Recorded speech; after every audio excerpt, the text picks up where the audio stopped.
Bonjour à toutes et à tous, avec vous jusqu'à midi. Nous sommes le vendredi 10 janvier. Bonjour Gilles Gansman. Bonjour Julie Zenati. Bonjour. Merci d'être avec nous ce matin. On va parler de votre nouvel album Tout est plus pop. Et on va évidemment vous parler de votre prestation dans Masked Singer. Vous étiez sous le costume du panda. Donc vous avez fini en 3e position. Tout à fait. Voilà. Est-ce que vous la regardez la télé ? Non. Pas du tout. Non, pas beaucoup. Non, pas beaucoup. Déjà, avec les enfants, c'est pas forcément pas forcément de moment vraiment pour se poser et regarder la télé. Mais quel âge ils ont vos enfants ? 9 et 2. 9 et 2. Ouais. Et vous surveillez ? Est-ce que celui de 9 ans Ah ouais, est-ce que celle de 9 ans, oui. Celle de 9 ans, et en fait, elle sait pas vraiment ce que c'est que la télé. Mais non, la pauvre. Non, elle sait pas. La télé est pas visible à la maison. Alors elle prend un écran pour aller sur Netflix jeux, et elle regarde certaines séries. Ouais. Mais en fait, elle sait pas du tout ce que c'est, même la pub, etc. Elle a pas. Oui, c'est vrai que ça, c'est une autre manière de regarder aujourd'hui pour les jeunes générations et de zapper complètement la publicité. Les annonceurs ont du souci à se faire. Oui, ouais. et puis du coup... Mais vous contrôlez ou pas ce qu'elle regarde ou elle a l'accès libre ? Non, je contrôle. Parfois, je regarde avec elle quand j'ai un doute. Mais Et vous n'êtes pas fan de séries ? Vous ne regardez pas Netflix et... si, moi, si, bien sûr. Quand je parle de télé, moi, je parle de... la télé, vous parlez de l'objet télé, je vous parle de séries. Moi, je suis complètement addict. Et d'ailleurs, une des raisons pour lesquelles j'ai un peu caché la télé à la maison, c'est même pour moi au départ. C'est-à-dire que moi, je suis vraiment une enfant de la télé. Je rentrais de l'école, j'allumais la télé, etc. Et quand je commence une série, mon mari me dit non, mais là, il faut vraiment, maintenant, il faut arrêter. Ça fait le 7e épisode. Là, vous êtes une binge-watcheuse, c'est ça ? Tout à fait. Alors, la série que vous nous recommandez ? Écoutez, là, je suis en train de finir Succession, ce qui est quand même pas mal. Years and Years, mais je le fais step by step parce que... c'est dur. Ouais, c'est un peu proche, hein, c'est un peu violent, ça ressemble un peu à ce qui se passe. Étrange. La réalité. Ouais. Et The Crown, des choses comme ça, non ? Alors non, là j'y suis pas allée. Non, là j'y suis pas allée. Succession, c'est super. Hein. Succession, c'est super. C'est un espèce de Dallas revisité. Moi, j'adore. Je ne pas regarder Succession. Je suis passé à côté. Je vais regarder. C'est très bien. Bravo Julie, nous dit Delphine. Alors hier soir à la télévision, c'est TF1 qui est arrivé en tête avec le lancement d'une nouvelle fiction, d'une nouvelle série Peur sur le lac. C'est la deuxième saison de Peur sur le lac. 5 887 000 téléspectateurs. Voilà. Quand j'ai couché les enfants, hier soir, tac, je suis tombée dessus. Et voilà. D'accord. Et alors, vous êtes resté jusqu'au bout ? Je suis restée jusqu'au bout et je me dis tiens, la semaine prochaine, faudrait pas que je le loupe. Mais bon, évidemment, je le louperai. Mais voilà. Pas sûr. C'est 2 500 000 de plus que la semaine dernière. Alors, je ne sais plus ce qu'il y avait la semaine dernière, mais en tout cas... La semaine dernière, il y avait un programme. Oui, il y avait un programme. 5 800 000, en tout cas, bravo à TF1. 2e position, M6. Alors derrière, évidemment, ce ne sont que des gadins. Nouvelle série américaine FBI, c'est 2 431 000 téléspectateurs. France 2, avec l'émission politique, vous avez La Parole, 1 672 000 téléspectateurs, 8% de part de marché. Pareil, vous êtes tombé dessus, vous n'avez pas envie de regarder. J'ai commencé dessus et puis j'ai switché, quoi. Je suis passée sur TF1. Parce que quoi, overdose, un peu de... Parce que tous ces gens qui sont fâchés, qui sont pas contents. Moi, j'avais mis déjà 2h30 pour rentrer chez moi. Là, ça faisait trop. Là, je voulais un peu de calme. Un peu de calme. 500 000 téléspectateurs que le précédent numéro, le 5 décembre dernier. Et puis, il y avait sur France 3 La Loi du marché, qui est un très bon film avec Vincent Lindon, qui n'a fait qui n'a rassemblé qu'1 147 000 téléspectateurs. Alors, nos auditeurs regardent également la télévision. Que regardez-vous ? 0826 300 300. On a Ludovic avec nous. Alors, Ludovic, vous avez regardé ? Vous avez la parole. Oui, bonjour Valérie, bonjour toute l'équipe. Bonjour Julie. Bonjour.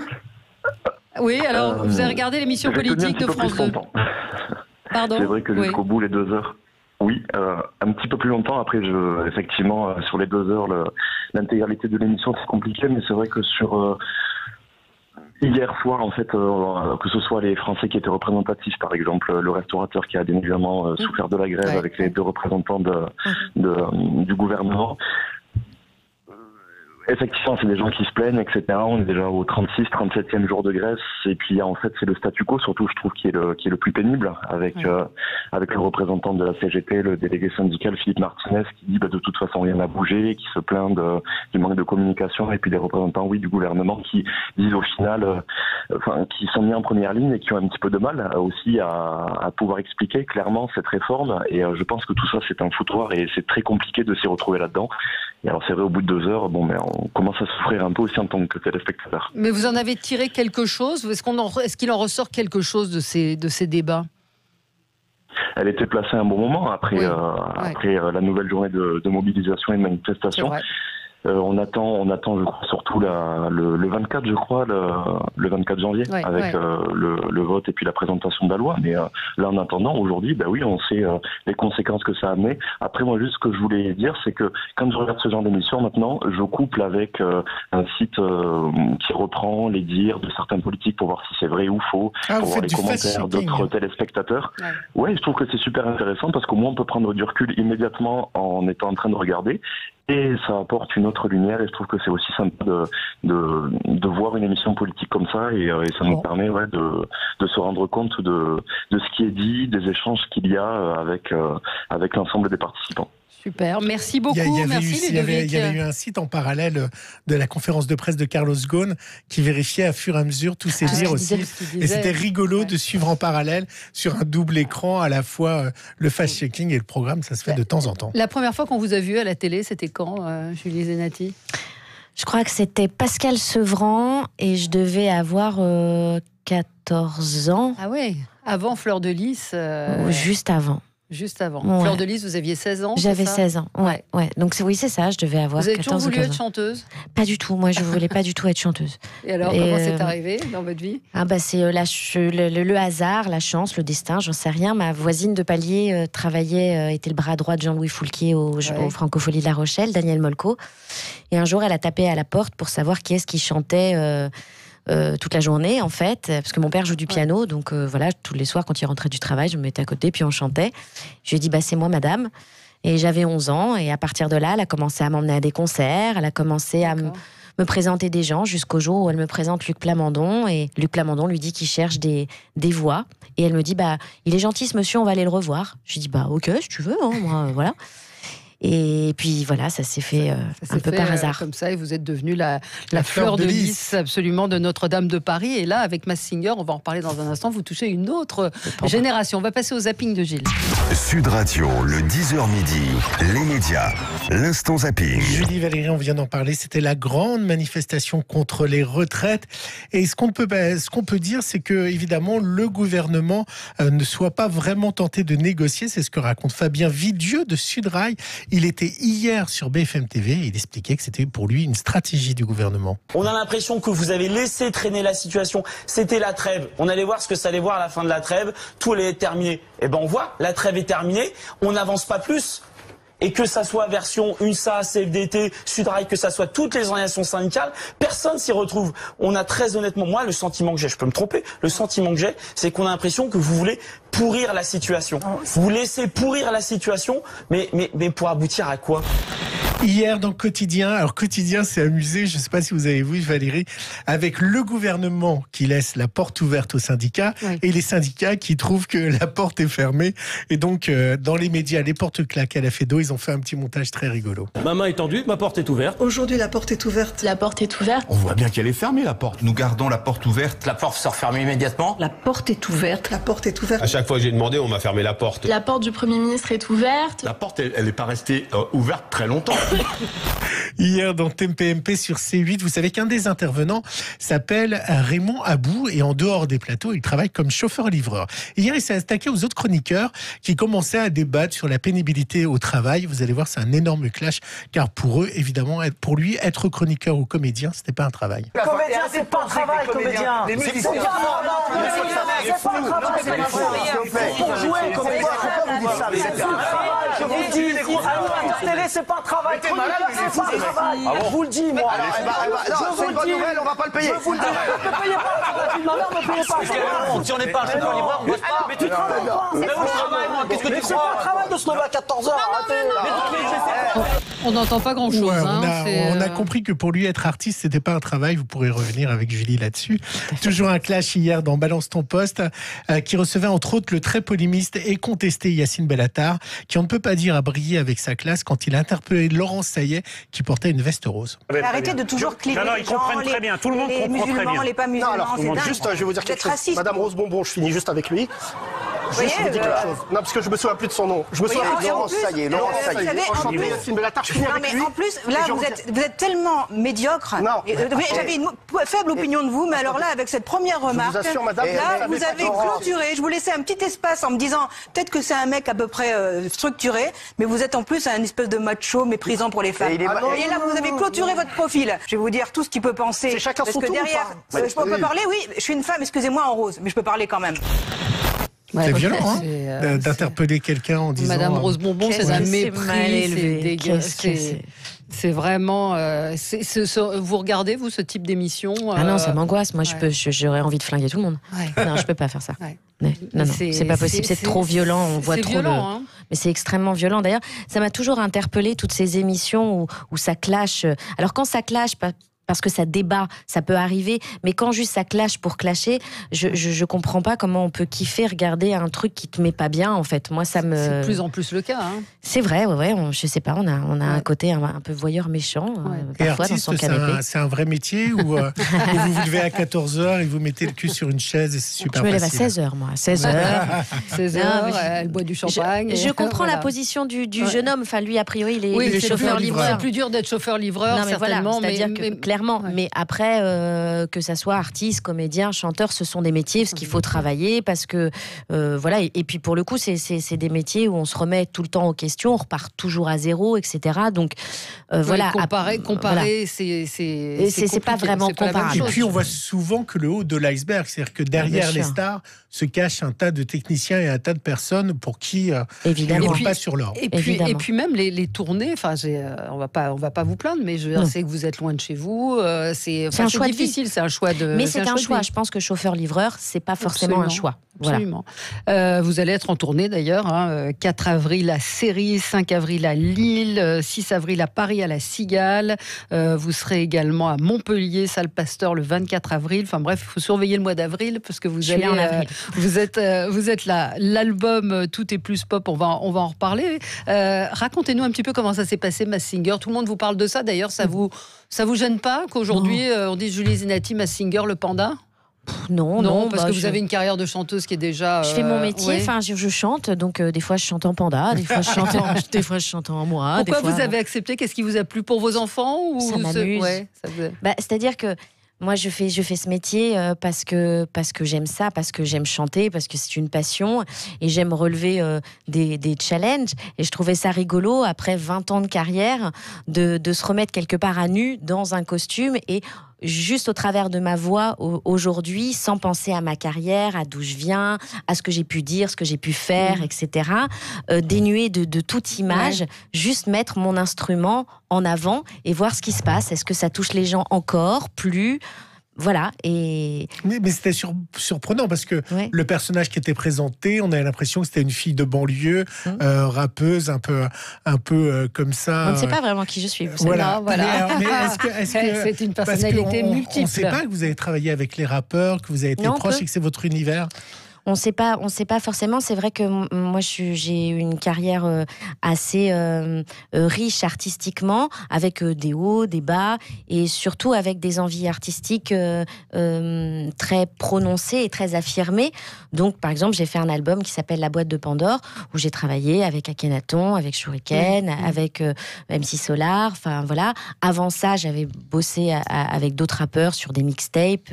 Voilà.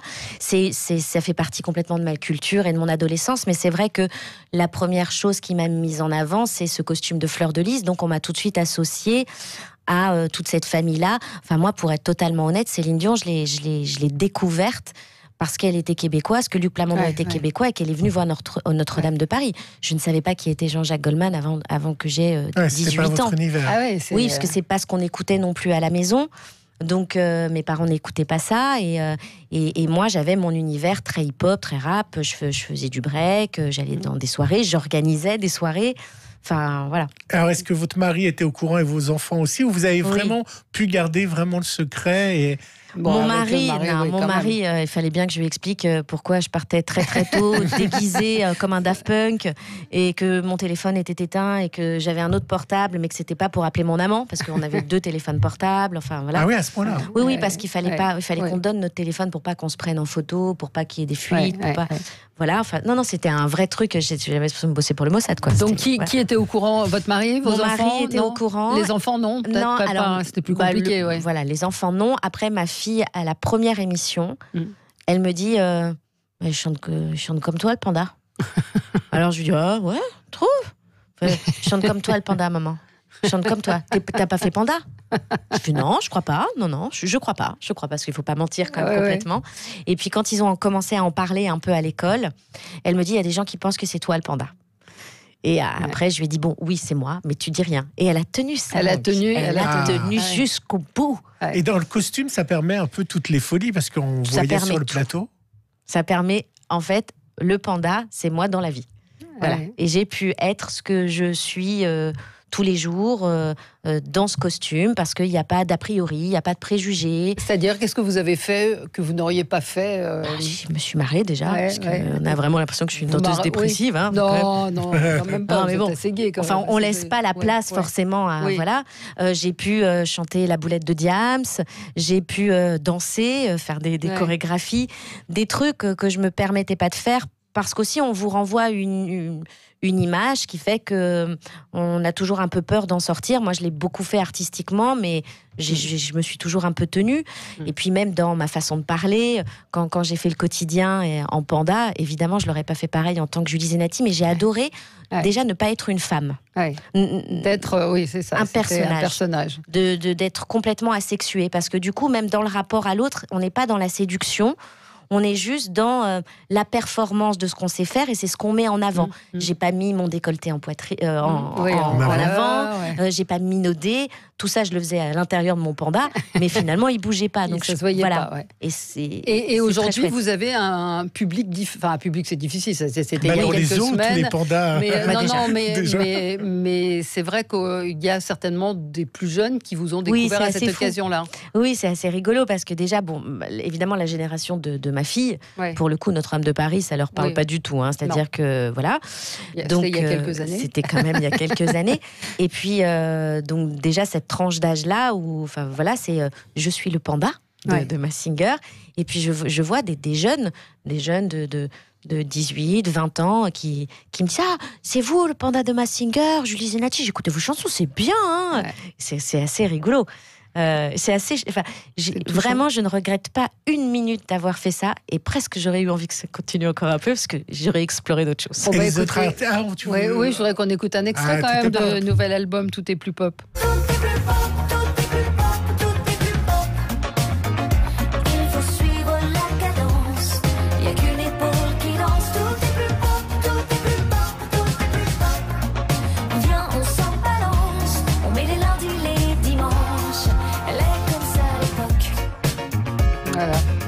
Vous avez des fans qui vous suivent sur Sud Radio. Voilà, oui. C'est compliqué de faire un single aujourd'hui, de vendre, d'arriver à faire entendre son disque. Oui, mais je crois que ça a toujours été compliqué parce que on est toujours curieux de la nouveauté, mais on a toujours un peu du mal à y aller aussi. Valérie, on parlait de cette semaine, il n'y a plus vraiment d'émissions de variété. Non, on vous appelle pour faire chanter les chansons des autres et pas vos chansons. Oui, après il y a la scène qui permet de faire découvrir son univers, etc. Et puis il y a le net. Aujourd'hui, c'est vrai que les réseaux sociaux nous permettent, quoi qu'il en soit, de pouvoir proposer notre travail. Donc après, c'est une autre façon de bosser. Mais heureusement qu'il nous reste ça, parce que mine de rien, c'est vrai que on nous dit que ça n'intéresse plus les gens de voir de la variété nouvelle à la télé, quoi, qui préfèrent des vieilles chansons réinterprétées par des gens qui voient beaucoup, quoi. Voilà. Ce qui est un petit peu dommage. Vous gérez vous-même les réseaux sociaux ? Bien sûr. Vous en direct. J'ai regardé, vous avez près de 80 000, 75 000 abonnés sur Instagram, c'est ça? Ouais, sur oui, Twitter, c'est ça. Je sais plus, j'ai regardé. Oui, et puis 200 sur Facebook. Vous avez un fan club. Ouais. Et puis moi, j'ai la chance d'avoir un public extrêmement fidèle. C'est-à-dire que ils sont toujours curieux de ce que je vais proposer. Ils sont toujours là. Et c'est vrai que c'est une grande chance. Et les réseaux sociaux nous permettent de communiquer plus rapidement que quand on s'écrivait des lettres avec le fan club. Absolument. Voilà. Julie Zenati, donc l'album Tout est plus pop, et puis vous serez en tournée à partir du 4 avril, donc sur votre site, tout est bien expliqué. Merci d'avoir été avec nous, c'était très sympa de vous avoir ce matin avec nous. On se retrouve dans un instant avec le blog et Rémi Pernelet.